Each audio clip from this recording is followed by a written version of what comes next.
BTC accord day Bodoland accord day होननानै जोङो फालिबोगासिनो दङ 2003 सननिफ्राय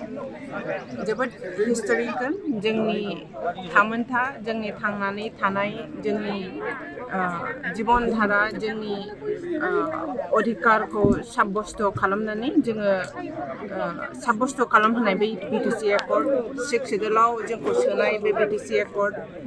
गासिबो जोंनि उन्नति सुख दुख गासिबो बे बिटिसि एकर्डनि जरियथैनो जों मोनजोबदों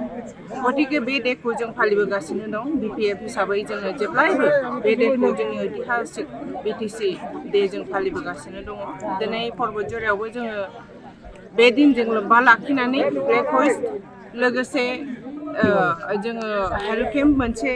खालामदों जों धन्यबाद जानायो health camp Assam government medical डिपार्टमेन्टखौ आरो बेनि बादै जोङो बिपिएफ वार्कार आरो गासिबो बिटिसि खौ मोजां मोनग्रा रायजो राजाफ्रा एकत्रित जानानै दिनै जोङो केक मोनसे हानानै जोङो दिनैनि दिनखौ जों सेलिब्रेसन खालामदों एभिकसन खालामगासिनो दङ बेनि बागै मा बुङो एभिकसना जोबोद दुखुनांथाव बिटिसिखौ जोंनि रायजो राजानि थाखायनो बानायनाय मोनसे एकर्ड बियो बे हाया जोंनि हा जोंनि रायजो राजाया शान्ति सम्प्रिति आरो बे बेल्ट एन्ड ब्लक एरियायाव बड'लेण्ड एरियायाव जेरावबो थांनानै थानायनि मोन्थाय दङ आरो माबाफोर जुदि सरकार बिरोधी माबाफोर खालामदोंबा बेनि राहा खालामग्रोनानैसो बिसोरखौ एभिकसन खालामनांगौमोन बहुत दुखुनांथाव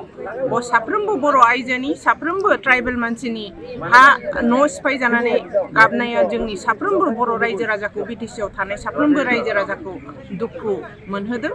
जोबोद दुखुनांथाव जादों सरकारा बेनि मावनांगौ खामानिखौ मावाखै दायित्वखौ लायाखै होननानै आं सानो पर्बतझरानि रायजो राजायाथ' गासिबो मिन्थिजोबगासिनो दं जारिमिनखौ मिन्थियो बर'नि जारिमिनखौ मिन्थियो बिटिसिनि जारिमिनखौ मिन्थियो बिटिसि एकर्डनि जारिमिनखौ मिन्थियो गतिके पर्बतझरानि रायजो राजाया जेब्लायबो उन्नति आरो शान्ति लुगैयो जेब्लायबो उन्नति लुगैयो बिटिसिनि एकर्डनि जरियते